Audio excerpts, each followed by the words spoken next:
whatever it is that you first touches you, that's going to be your thing. Yeah. And it's you're gonna be constantly reminded about it because, you know, like I said, all this stuff is cyclical. All this stuff is people saying, hey, this stuff over here, this made us all the money. Can we make another one of these? And then sooner or later, a mangaka is going to come along. It's going to have just the medicine. Just the medicine. And they're going to hand it over and people are going to eat it up. Case in point. I often tell people that, you know, when you look at like you mentioned Power Rangers earlier. There's a reason why no other iteration of the Power Rangers has ever taken off the way Mighty Morphin did. Oh, 100%. 100%. Because and it's not to say none of them were good. Yeah. It's just that... I'm sorry, except Turbo, sorry. Yeah, well, no. How about Dino Thunder? I mean, let's okay, so here's Dino Thunder because it has Tommy in it. So, and that's the thing I find. So that's what I'm talking about. Yeah. You had the misfortune of striking with lightning. Yeah. With a series that, you know, on paper should not have worked. No. On paper, it's stupid on paper. No.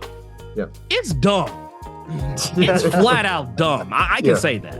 Yeah. As a person who loves Power Rangers and Super Sentai, you know, which it spawns from. Oh yeah, Kamen Rider's my shit, and I will tell you right now. Kabuto's dunk, bro. Oh, look, let me tell you something.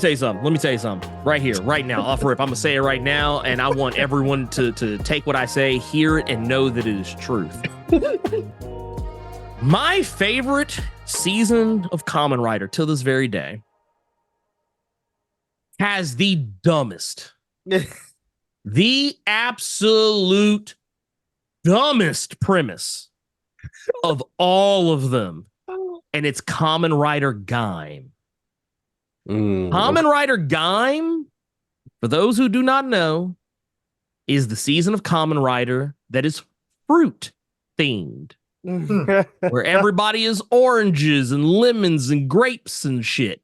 And let me tell you, I laughed.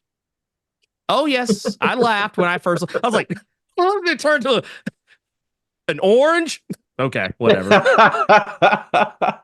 So 5 episodes later, I'm sitting here just like, my God, I can't believe they just killed this dude off. Yeah. Oh my God. Oh God, what is this dude just sacrificed himself? Yeah. Oh my God. Oh, dude, why is it so serious all of a sudden? I was like, oh my God. Like, I'm literally, why am I sitting up here crying? Right. Why am I sitting here crying and like getting mad and angry and happy and all sorts of stuff? So yeah, I always tell people, hey, you can like, it's okay to like dumb shit, especially if that dumb shit, because being dumb doesn't exclude you from being good. Yeah. Dumb is okay. Yeah. I think that it's perfectly fine for something to be stupid, especially if that thing knows what it is. Yeah. It has to. Right. If it too seriously, then it's just like this ain't good. Yeah. If it knows what it is, it can be dumb. Like Yu-Gi-Oh is so stupid. The premise of it is stupid. I don't care. I love Yu-Gi-Oh. I'm just saying it's dumb. Like you pull out cards, bro. You pull out cards to battle. Like, for the sake of the world, we playing a card game. Like, where's the cops? But right. You don't need cops when you got the blue eyes, white dragon. Bro.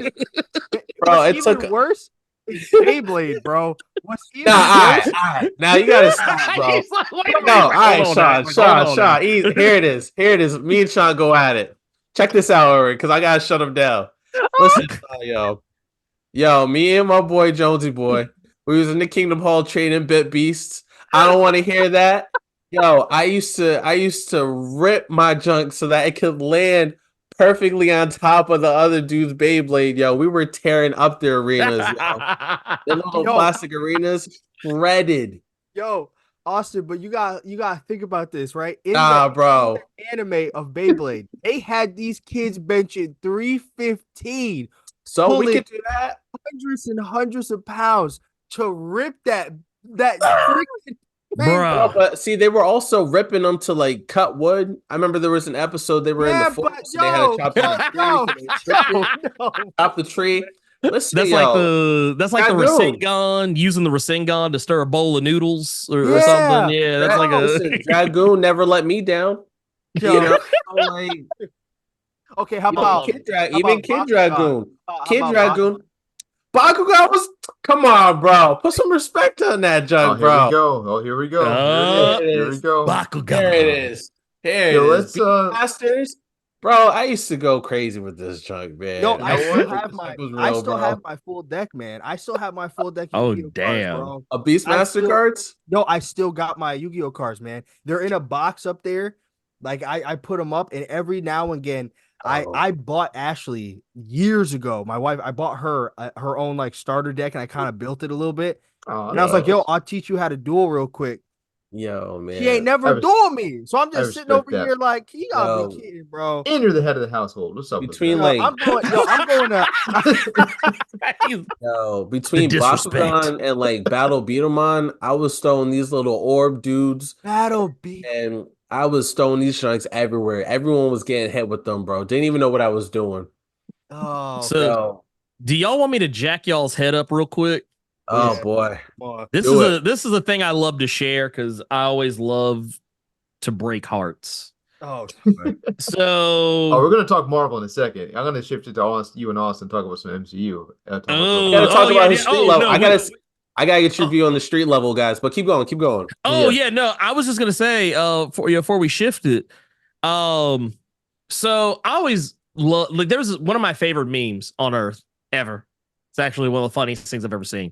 It's a meme about Tommy, Green Ranger, and rest in peace. It's peace. Hey, rest in peace of the goat. Rest in power, man. That dude's out here. He's in the morphing grid. Rest of the morphing grid. But no, it was a picture. It was a picture of Tommy Oliver and the original Green Ranger. From Zero Ranger, which is the show that Mighty Morphin is they use the stock footage of. Yep. And the character's name's Burai. Okay. And it'll say this thing like it was like one of these guys fought against the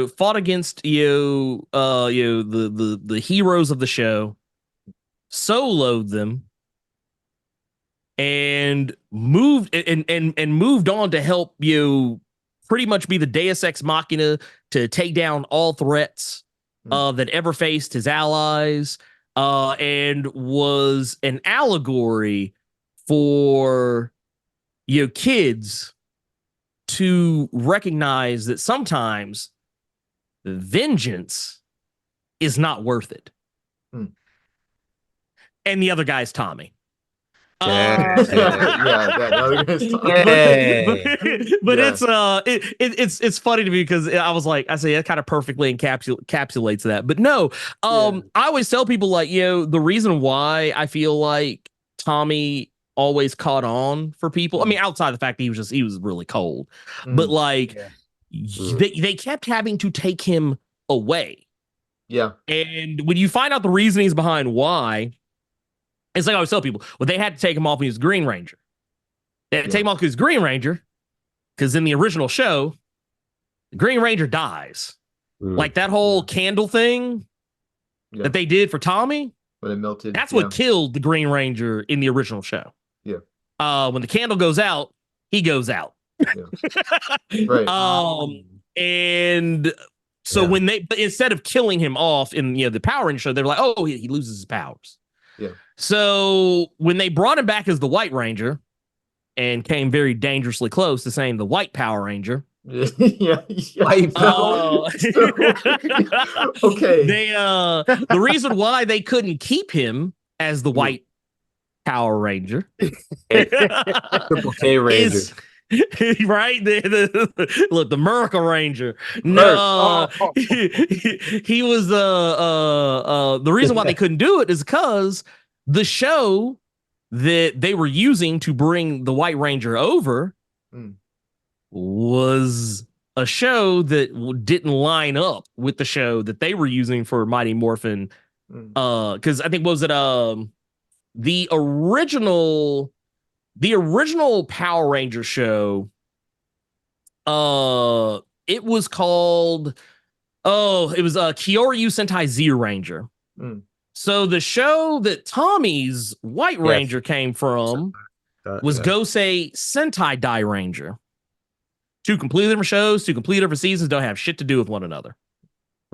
And there is no crossover between the two. So they ran out of stock footage for this man.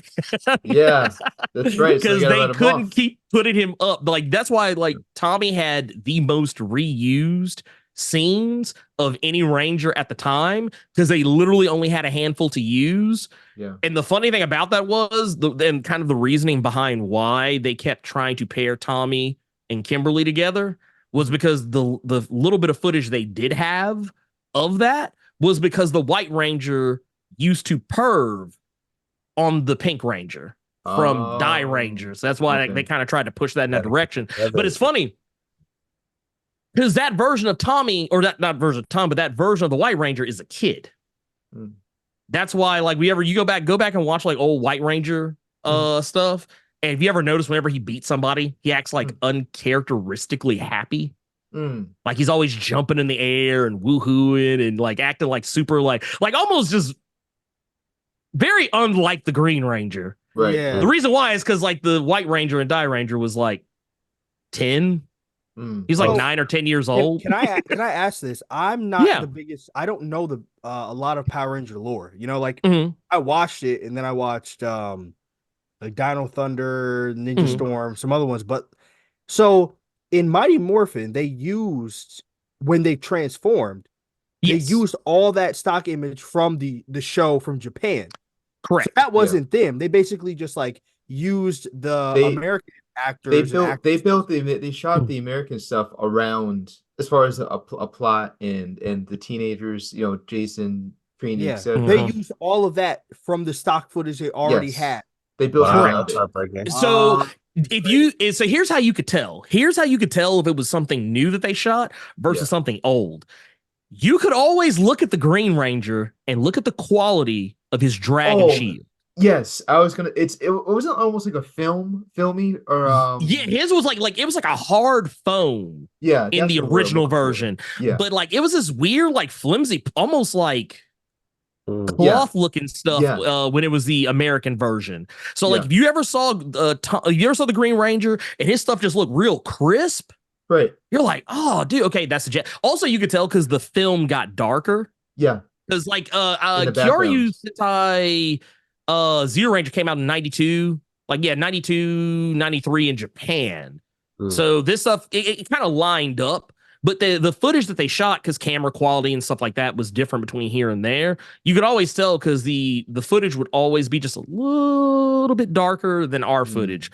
And it's not to say that later on, like kind of after Tommy came onto the show, they did start shooting stuff with their own costumes. But like, if you ever saw them jumping into the Zords, doing anything inside the Zords, fighting a particular monster or whatever, 99.9% of the time, it was stock footage. It was footage from the original show. Like, and they, like Galen was saying, they would frame a story around it. Like, I always like to use the episode where the Pink Ranger and Blue Ranger, Kimberly and Billy, where like they turned into jerks. I remember for an episode. Yeah. There's a Japanese equivalent. There's a Japanese equivalent, but it's very different because the Blue and Pink Ranger in the original show, they turned into murder hobos. Like they were going around killing people, like actually legitimately. Like there's a part where I think like the Blue Ranger pulls out like a Uzi and just lays some people out. They're like legitimately killing people and are being a whole problem, so they have to be taken down. And like Rita, that version, it's on Tubi TV. All of the old all of the old Super Sentai shows, they are on Tubi. You can watch them to your heart's content. Everything, if I'm not mistaken, it's they've got the show that with Power Ranger Zeo, which is O Ranger. Die Ranger was the only one they never adapted. They took the Zords, like when they had like the Red Dragon Zord and the Unicorn Griffin, whatever the heck it was. All those were from Die Ranger. They used that, but they never used the costumes. If you look closely at the Red Dragon Ranger, you can actually sometimes see the Die Ranger, Die Red. You can sometimes see him on the head of the dragon sometimes. If you go into what was it? I think was it the Aqua Rangers that they had as the Kaku Ranger? Yeah, the Aquarian ones. Yeah, it was weird because the Aquarian Rangers used the costumes, the Power Rangers used the Zords, like the Shogun Megazord and Ninja Megazord. All that stuff was from Kaku Ranger. Yeah. Wow. Which is just crazy. And like if you go back to like the original show, like Zero Ranger, Rita is called Bandora, and she is not a joke. She is that woman is out here killing kids. She is unaliving children. She's a whole Satanist. Like that's her whole thing. Like they literally call her she literally identifies as a Satanist on the show. Like you remember like the big blue floating head that would hover over the city? Yeah. That was creepy. I remember that. That was Satan. That was Satan on the show. That was her summoning Satan. Wow. And Power Rangers versus Satan. Yeah. Goldar didn't talk. Goldar was actually quite quiet. Right. For most of the show, but like it was a very different brand and breed of show. If you go back and I will also say like Time Force, Power Rangers like in space, Lost Galaxy, whatever. All those shows are infinitely different. The only thing that I would say is I wouldn't bother with Car Ranger because it's not good. Power Ranger. Car Ranger was the one that Power Rangers Turbo, I believe it was based off of. So it just goes to show that you can't fix some things. No. You want to know what's funny though? The first manga or the manga you brought out in the beginning. Oh yeah, Loser Ranger. Yeah, it's so good because of this. Okay, so the premise is basically the Power Rangers defeat the Force that came in to destroy the world, and because there were some grunts that were left over, the Power Rangers basically hold them hostage and make them fight over and over again, like every Saturday night or Sunday night. It's Sunday. Yep, every Sunday. Every Sunday they put on a performance and make them fight over and over again to so that the Power Rangers can beat them to keep up their prevalence. Like, they're coming to destroy the world again. Now we got to kill them so they can keep up. So one of the grunts gets tired of this. He's like, yo, I'm tired of dying for these people. And he decides to infiltrate the Power Rangers to try to become one in order to defeat them.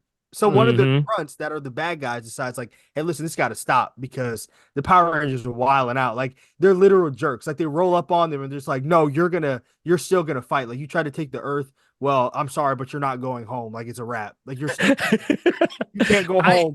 And now you're our slave, basically. You can't go home. Nope. The Red Ranger is a jerk, bro. Oh no, he's well. I saw a YouTube comment the other day because it was a video that was, I think it was like the trailer or whatever for the I guess the anime version that's coming out at some point, I guess at some time or another. I saw that on Netflix. They basically were like, there's like this, as I said, an anime that takes Power Rangers, gives them the Megamind scenario, and tells it in the style of The Boys. Yeah. And I was just like, that is basically, it's a gross oversimplification of what the show, or what the manga is, but it's not wrong. Yeah. Like, because, because they call them like the Dragon Keepers or whatever.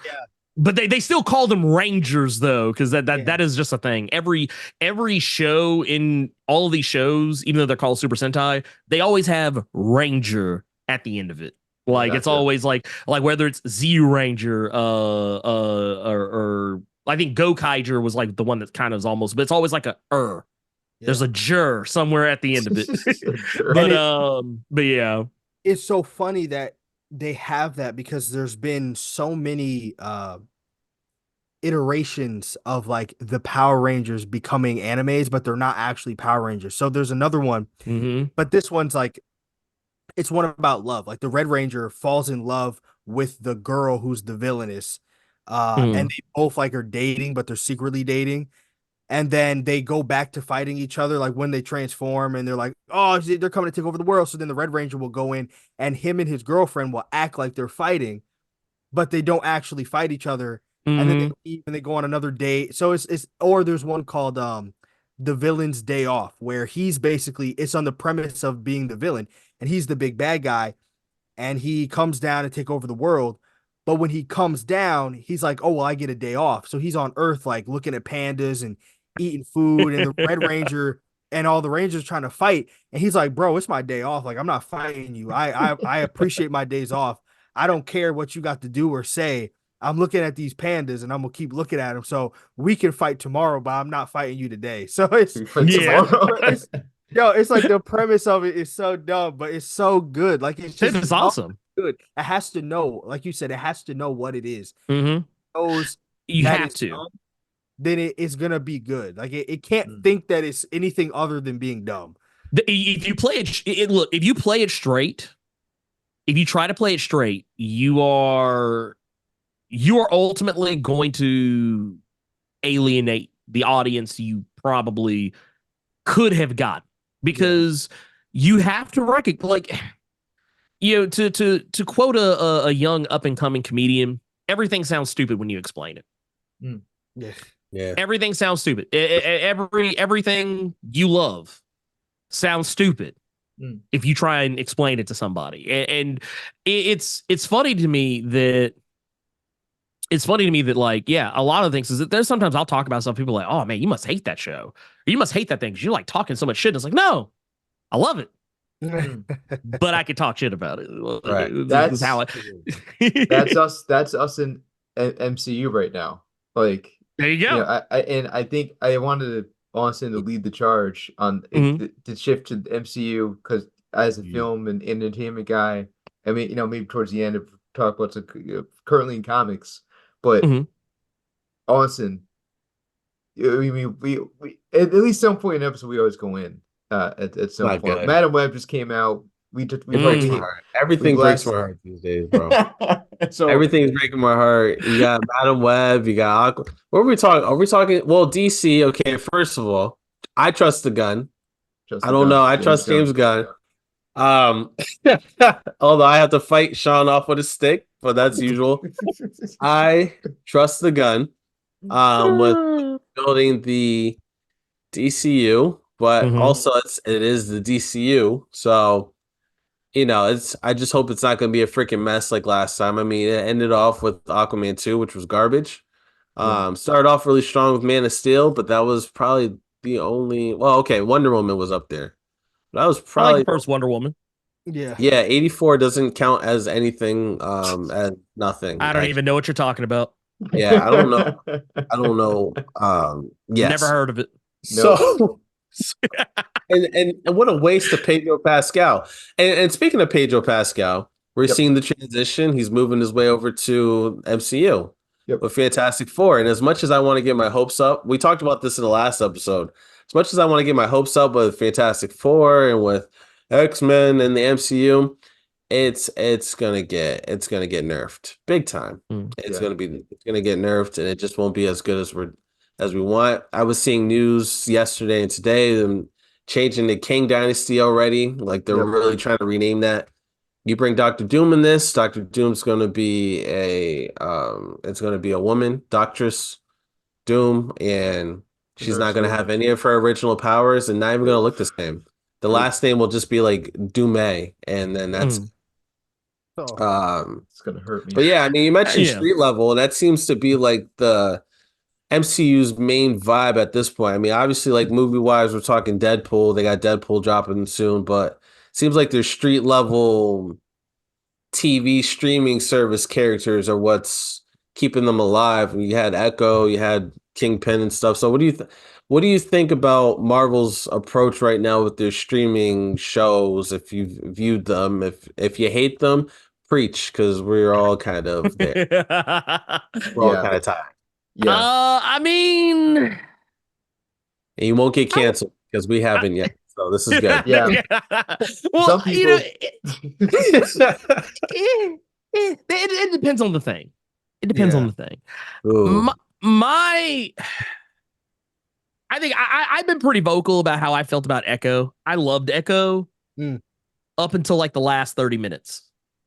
Last 30 minutes of Echo, what happened with that, bro? I spent a lot of my time laughing.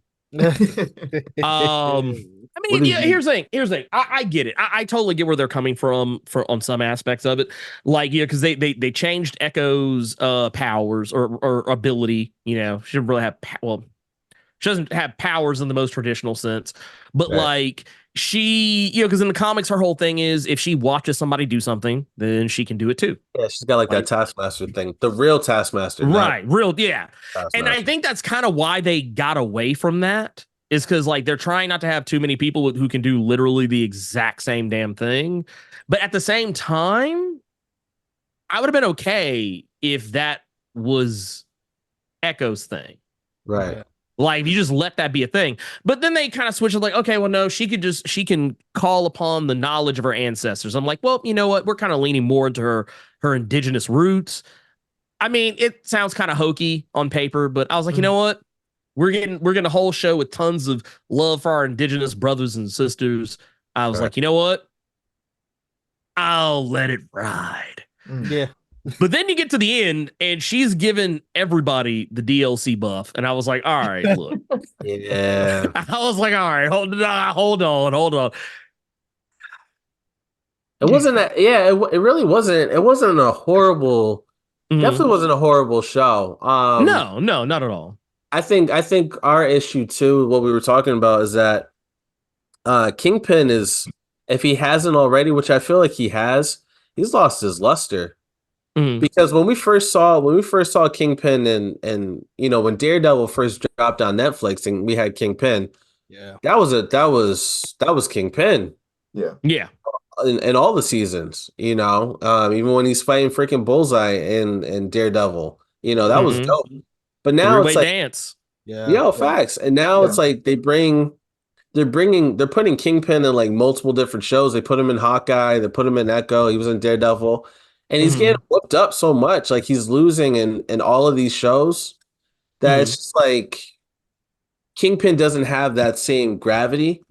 And yet they're trying to make him, I hate it, but they're trying to make him like the Thanos of the streets, which I mean, I didn't mind his appearance in Hawkeye so much because he still looked strong.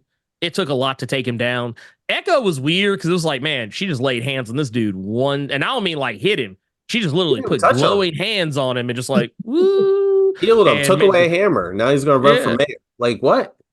Yeah, like, and I totally, like, that one, I don't know how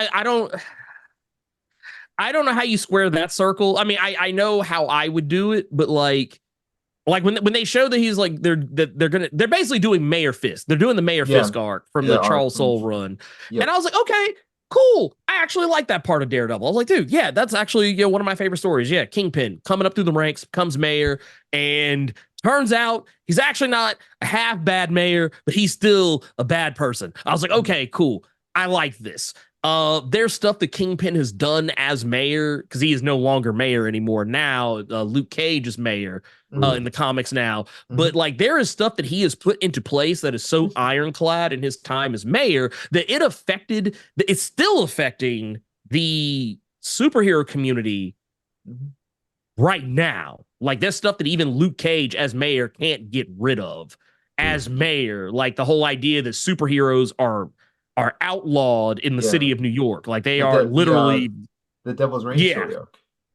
Right. Like if you get caught out here trying to be a superhero, you can get arrested just as quick as the people you're taking down. And that they're higher. It's kind of like a rehash of Civil War a little bit, teensy weensy bit. Actually a lot of bit when you really think about it. But it's done just in a slightly different way to where it's only really focused on one area. And I kind of feel like maybe that's what they're going to try and do with this, is kind of put him in this position where, of course, he'll be going up against Daredevil. I don't know if they're going to go the whole Mayor Murdock route, because that was the inevitable. That was the inevitable follow up, is Matt Murdock becoming the mayor for a brief little bit. I would love to see it, but I don't know how they're going to do all that. But I do feel that if you lean into your street level a little bit, and maybe not so much in the way they are currently, but just like, it doesn't have to be Kingpin for me. I like Kingpin, but it doesn't have to be Kingpin for me. There are tons of other villains on the street level that you could throw into the mix. But if you are going to put more stock into your Daredevils, your Moon Knights, your Ms. Marvels, your even going back to Hawkeye. If you're going to go back to these characters in some way, I like it. Even even though I feel like a lot of people forgot about it, the Ironheart TV show that is shot and filmed and done. Yeah, I forgot about Ironheart as a character, let alone the show. I forgot about Ironheart as a character and the show. I remember the show, literally just the teaser, and it completely gone. Thanos snap. Forgot. There's been so much stuff that has been going on. I actually sometimes forget that it's a thing too. The only reason I remember is because there's so much brand synergy going on right now. Because that show is gonna have the Hood as a villain. And the Hood, for those who have not been keeping up with Ghost Rider as of late, the Hood is the new Ghost Rider. I was gonna say, did he take over as new Ghost Rider? Yeah, he is the new Ghost Rider. So that whole thing is going on right now. So it's a weird time now. Usually, I think what keeps Ironheart still relevant too is because it's usually mentioned in the same sentence as Armor Wars that's supposed to be dropping. Armor Wars, which is now a movie, not a TV show. I think is how that played out. I mean, they have a lot of stuff to work with, and we know that they're bringing in Blade, and Blade is technically both street level and supernatural. There's been rumors of Midnight Suns, and which I'd be perfectly fine with. I just saw that recently. Yeah, there's a lot of stuff on the horizon that they could mess with. My issue is I like what they're doing, but I feel like you need to pick a lane, not necessarily for your content, because I know a lot of people don't like a lot of the stuff that's been coming out of Marvel as of late. I don't have the same gripes that other people do. My gripes are honestly kind of few and far between. I did not have a problem with Shang-Chi and the Legend of the Ten Rings. I loved it. That was amazing. Yeah. It was exactly what it ended up being exactly what I thought it was going to be. A very beautiful, well-shot, good story that has a beginning, a middle, and an end. Yeah. And I'm entertained. It's not going to have any greater implications, on the MCU as a whole, but it's going to be something fun that I can watch. Yeah. I didn't even hate the Eternals. I actually quite enjoyed the Eternals because I was like, I actually kind of like that this is very disjointed and has nothing to do with anything else. I was like, it actually kind of surprised me in the end. I was like, didn't expect it to go that direction. I liked I liked Moon Knight a lot. Moon Knight was good. Yeah, I liked Moon Knight a lot. I liked, and even though I know, you had Ms. Marvel come out, I enjoyed Ms. Marvel because I was like, it makes me feel like a kid again, even though I'm in my 40s. You know what I'm saying? Like, I was like, I was like, this girl is plucky. She reminds me, like, this is the character that G. Willow Wilson and Sana Amanat had written on the page. I was like, this is basically what this is. And you get over to She-Hulk Attorney at Law, and this is no secret. I don't hide it from anybody. I'm a massive fan of the sensational She-Hulk comic, the original sensational She-Hulk. So this was just the right straight into the vein. That was basically what it was. I was like, okay, cool, I'm good now. It was like it was the first shot of heroin into the vein. I didn't really kind of sour until Quantum Mania. Oh, Actually, you didn't like Ant-Man. Lies. Ant-Man whooping up Kang? No, actually, it has nothing to do with any of that. I take that back. Let me go back a little bit. It actually started with Love and Thunder. Oh, you mean so Thor: Love and Thunder? It was like, well, yeah, I love Thor Ragnarok. I love Thor Ragnarok, even though against all odds, I should not have liked it. But I was like, okay, Thor: Love and Thunder is gonna be more of the same. And while I enjoy half of that movie. You know what I like? I like Thor Love, not so much the Thunder. It's like because once again, let me make it clear here. I'm a huge fan. Yeah. Of Jane Foster, Thor. the Mighty Thor. This right here, this is my shit right here. Yeah. I look, this is, if I could put this like intravenously into myself, I would do it. But and if it wasn't even clearer, also War of the Realms. So if it wasn't clear, if it wasn't clear that I messed with Jason Aaron's Thor, there you go. That story arc I think was under War of the Realms, not underwhelming, underestimated. I feel like it didn't get as much clout as it should have. See what you just said right there. Yeah. You what you just said right there. Say it again for the people that didn't hear you. Say it again. So War of the Realms I felt was unappreciated as far as the story. Man, I have short-term memory, so part of me. So it was underwhelming. It didn't get its respect that it should have gotten. I feel like didn't get its clout. No, and that is how I feel about how they adapted Jane Foster in Thor: Love and Thunder. Yes. I felt like there was too much going on. They rushed her. They rushed it, honestly, with her. Yeah. Oh no, it was. Oh, come on, hurry up, get in her. Oh, okay, all right, get out. You stayed too long. Yeah. That story on paper should have had me in tears. That story on paper, it should have had me literally sitting in the theater crying in my popcorn or nachos, whichever I chose that day. And yet I felt nothing. And it was because, while it was definitely my favorite part of the movie, it could have been more. Like, I didn't need Gore the God Butcher. Like, honestly, Gore the God Butcher for me, I honestly don't think there was any way they could have done Gore the God Butcher any justice in the MCU. So, at least as it is currently, I was like, you know what? I don't need that. I don't need Christian Bale hamming it up on camera every time I look at him. I'm good. Yeah. And Quantumania, I had the same problem. I didn't mind what they did with Kang, for the most part. What my problem was is you have too many, like this is the problem the MCU has right now. It's not being woke. It's not gender swapping characters, race swapping characters. It's not even telling bad stories.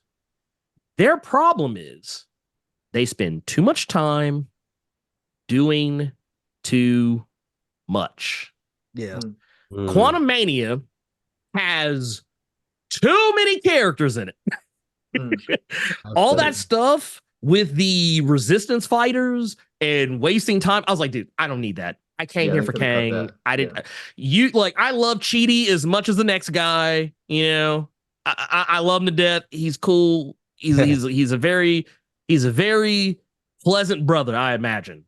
However, I look, and you know what? I'm not even going to sit here and say you couldn't have paid him. I mean, you if you want to cut Cheaty a check, you go right ahead. Go ahead, Disney. You have the money to do so. But my problem is you have him plus 20 other characters you're trying to give lip service to, that you're trying to get me to empathize with. And now you're taking time away from what is supposed to be your star attractions, which is, you're taking away, like, case point, you're taking away time away from, like, Wasp. I forgot Wasp was even in the movie sometimes. Yeah. Oh, snap. You're introducing Cassie Lang, and granted, she gets a good bit of stuff to do, but you're also taking away time from Janet Van Dyne. I would have been more interested to hear more about Janet Van Dyne's side of things, considering she was the character that had been disappeared for like 1 3/4 movies. Right. And I was like, man, it would be really nice to know. I mean, yeah, she gives us the flashback, but I feel like she, like the plot line between her and Hope was just, where was it? I don't like, it is like they tried to say something, but they didn't say anything. Yeah. And then you have Kang. And it's like, well, you know what? I feel like maybe you could have spent some of that time too, maybe playing Kang up as more of a threat. Right. I also felt like the ending, I would have gone a different direction with the ending. While I don't feel every movie has to end in a character's death, I feel like Scott should have died. Or even if he didn't die, he should have been left. Right. Like, even if you don't kill him. Like honestly, right. The best case scenario for that movie, and the way I choose to view the movie, if in that moment Scott gets left in the quantum realm and everyone else gets to go free, I think that would have been the much more effective ending. And honestly, I feel like a lot of people's opinion of that movie probably would have changed, just based on that one thing. Yeah, I mean, Wasp, and she came back to like stay. Well, she was staying with him for a little bit too before they got the portal back to normal. But like they should have ended it there, because it would have gave gravity to the actual movie. It would have been a sacrifice. Yeah, and it would have buttoned up his story, so that if they ever felt like in the future the MCU, like, maybe we don't need to use Ant-Man because we're going in a different direction, they had the option. But now it's like he's still here, so it's like, what do we do with him? It also would have made more sense for Cassie. Yeah, because worst kept secret in the MCU is Young Avengers. Worst kept secret.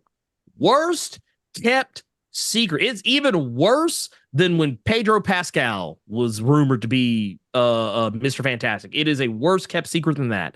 Yeah. The truth is, the best scenario, even if Wasp comes back, they stay in the quantum realm. That sets you up for Cassie, who we know is going to be joining the Young Avengers or the Champions, whatever they decide to call it. You already have all the principal characters there. You have Cassie Lang. You have Kamala Khan. You have Kate Bishop. You already have Patriot from Falcon and the Winter Soldier. He's already there. They've literally had him. You've got Wiccan and Speed over on the WandaVision side of things, which supposedly one or more of them will be in Agatha, House of Harkness, or Coven of Chaos, whatever the hell they're calling it this week. Right. You've also got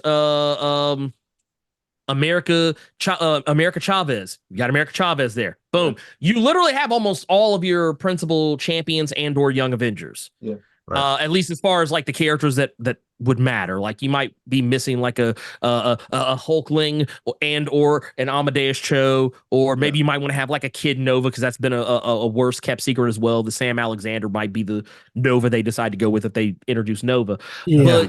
But the thing is, it would make more sense for Cassie, because like, oh, well, my mom and dad, they're in the Shadow Realm. I can't get them back. Man, I'm gonna do my superhero thing until I can get them back, and then boom, done. Cut the check. You kick her on over to that young super team, and that kind of and it lines up, because that's how it kind of happens. Well, not exactly, but kind of how it happens in the comics. Scott Lang's dead by the time that Cassie is doing what she's doing. But yeah, it was a missed opportunity. It was a very missed opportunity, and I don't hate the movie, but it's definitely something like I used to be a guy who defended the MCU for when they would kind of like make jokes about things, like at times where like it probably didn't seem appropriate. I used to defend them for that. I don't defend them for it anymore because they've taken it, they've leaned into it too much. Yeah, it's too far. There's Like, nothing serious. MODOK was a joke, which I mean, to be fair, he's a dumb character, but like I was like, man, y'all pretty much played MODOK for a joke. Yeah. He was literally just there to be a punchline. And I was like, man, kind of liked if y'all would have maybe leaned into his, his sinisterness. Because like MODOK could be a very threatening villain if when written correctly. Right now, and that makes me worry. He is an X-Men right now. Mm-hmm. Like, he's one of the worst right now in X-Men. Yeah, he's a whole problem. Story. Yeah. I agree. I agree with what you were saying. Mm-hmm. With their trying to do too much, because like we have our own gripes in any of our episodes. You know for a fact that we complain about the MCU. At some point, yeah. It's like if you think about Guardians 1, 2, and 3, they have many characters. Yeah, they have many characters to juggle. They have their plot lines, but it never deviates from the main characters that are the story. And I love Guardians. I love Guardians 1, 2, and 3. Yeah. And like when you look at that principle, sure, they have many characters that are going to different planets, but it never takes away from the primary characters that are in the story. Right. Not like, even though the Guardians are very funny, like they do funny thing. It's supposed to be comedy, but when their emotions, when you get emotional and the emotions hit, they're strong. When you have the laughs, they're strong.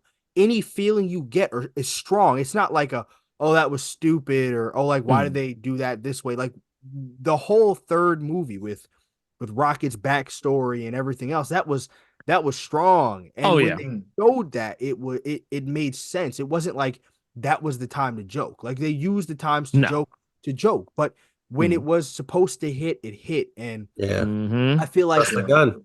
Yeah. No. Hey, listen, you know what?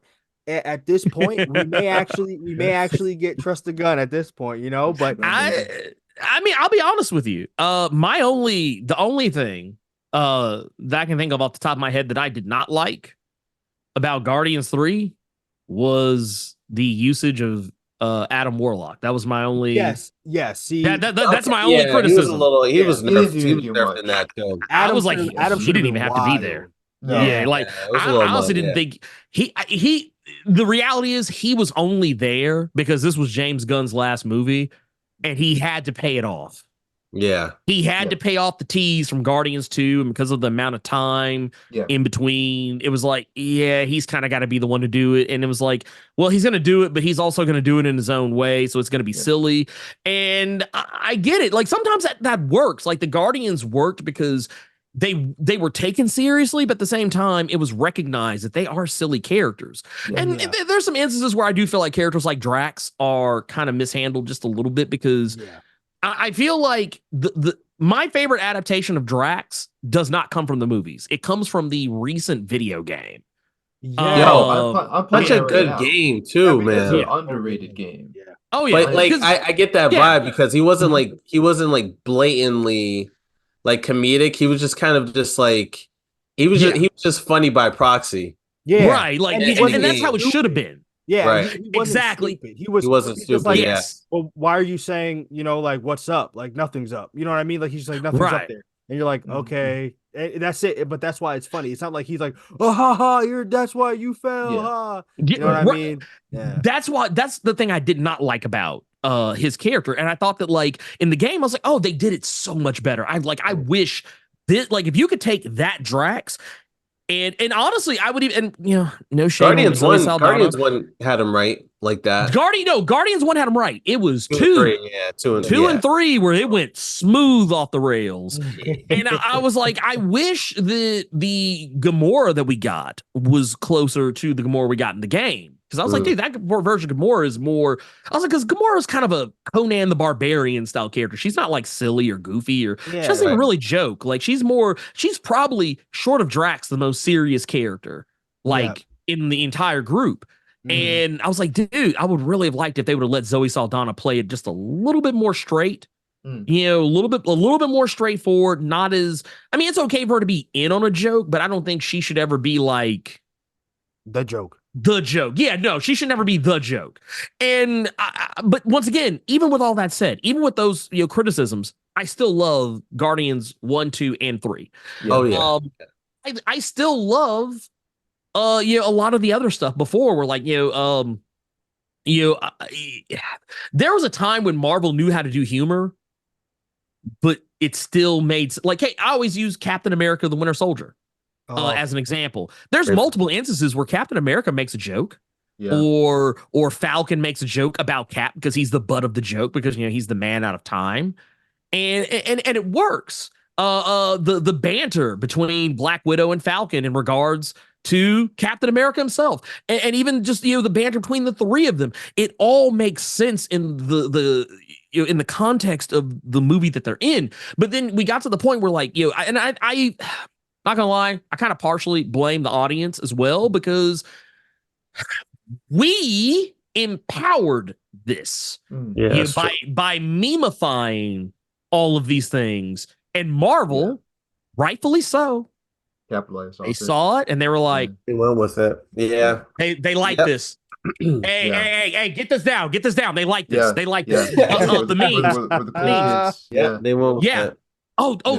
See the jokes they're making, the memes online about how I could do this all day. Keep going there. Hey, write me 20 jokes for the next Captain America. We're gonna put them all in there. And they don't understand that the meme is the meme, and the meme needs to stay as the meme. They don't recognize that. They're like, oh, these people like this, we can make money. They don't realize the meme is only good because it's that one. Like, you can't make multiple memes for multiple memes. It's a one hit and then it's done. So don't try to do it again. Now, it's the lesson Sony didn't learn. Yeah. With Morbius. It's the lesson Sony didn't learn. Morbin time, baby. They like Morbius. Put it out in the theaters again. Put it out in the theaters again. No, re-release because it's Morbin time. No, we don't really like this. It's a troll. Yeah, it's but now they fell for Madam Web's versus Morbius, so there's that. Well, and here's the thing. Like I said this in my review for Madam Web. Madam Web is a movie that takes place in 2003 that also feels like it was a superhero movie made in 2003. Good observation. It is it feels like one. Yeah. Yeah, it takes place in 2003. Oh. But the thing is, the problem is they took it too seriously at that regard. And it feels like, honestly, if you told me this movie came out the same time that like the Daredevil movie came out or the Ghost Rider movie came out, I'd have believed you. Yeah. Like if in a vacuum, not knowing any of the things I know, if I was like just some person who just was a filthy casual, knows nothing about comics, has never even heard of any of these movies, and you came with me, right? Like I'm just a geek off the street. I don't know nothing. I'm a filthy casual, yo. Yeah. If you told me, you said, "Hey, you ever see that Daredevil movie that came out back in like 2003?" I'm like, yeah, I saw that. Yeah. They're like, hey, this Madam Web, man, did you see that back then too?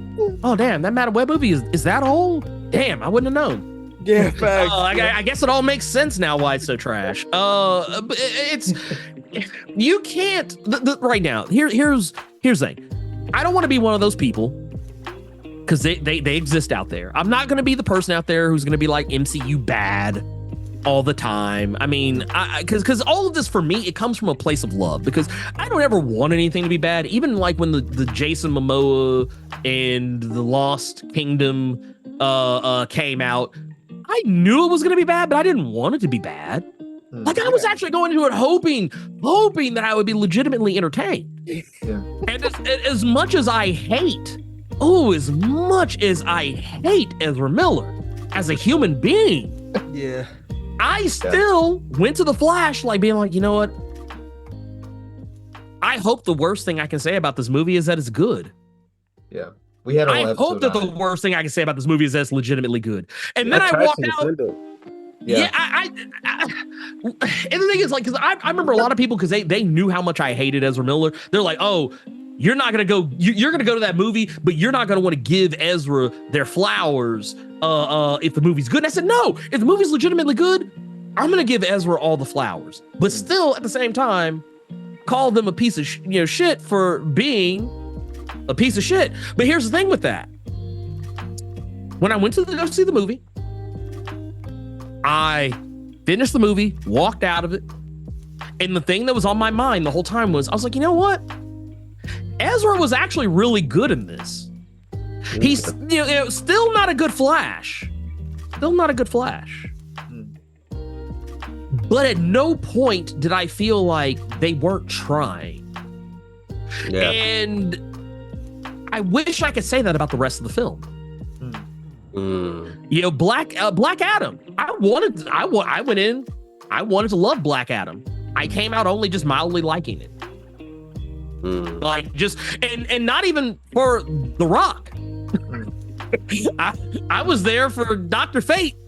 Oh my man, Dr. Fate out here cold as hell. Y'all got James Bond out here like just doing it. Yeah, I was like, and then don't you get me started on Shazam. Oh, stop. Shazam 2. I was like, man, y'all had Lucy Liu and Dame Helen Mirren, and y'all wasted them. Wasted them. You, like, honestly, I feel like you deserve to have your ass whipped if you wrote a script that's gonna have Dame Helen Mirren and Lucy Liu, legends in the industry, and you serve up Shazam 2. You need, look, honestly, you owe me 5 minutes. You owe me 5 minutes, New York style. Yeah, that's how I felt. That's how I felt about Love and Thunder with freaking Christian Bale, because I was like, yo, I went into that movie. I'm like, yo, they got Christian Bale. I said, I can't name a movie where he missed. I said, there's no way he can miss in this junk. I said, there's no freaking way. So I went to the movie. I was excited. I was like, I don't care about Thor. I don't care about the screaming goats. I don't care about Jane Foster. I don't care about none of that. I want to see the dog butcher. I want to see Christian Bale. And I'm watching and like the whole time I'm watching, I'm just like, oh man, they fumbled this junk, bro. How do you have him, one of your easily one of your best actors that you've introduced into MCU, and you fumbled it? Playing one of your most terrifying villains. But the crazy thing is, Chris Hemsworth is a great actor. Like, and they just make Thor so dumb. Like, here's the thing. I can tell you what that is. So in the Hollywood scene, there's a saying, or just in filmmaking in general, there's a saying: every bad film died at the writing process. Dang. Every bad film starts, it starts and dies at the writing process. Now, once you get past the writing process, because here's the thing, you can take a bad script and turn a bad script into a good movie. A good director can take a bad script and turn out a banger. It's true. But even a terrible director can take a good script and make it look like dog shit. And I don't know what the case is. You can take your pick on which one's which, but I will definitely say that movie suffered from having both a bad script, and I don't think Taika Waititi is a bad director, but I do feel like Taika has a problem very similar to Zack Snyder. It's very visual. Sometimes people like them need someone to come in and say, hey. You can't put everything in here. Like, maybe this I don't think this is gonna work. So maybe we shouldn't do this part. Like I would tell anybody, if you've watched Rebel Moon, God help you if you have. I feel sorry for if you have. That's 2.5 hours. I think 2 hours 45 minutes. I couldn't get Rebel back. Moon. Yeah, I said it. I said it. Get cough drop. I'm freaking dying. Yo, I was at work.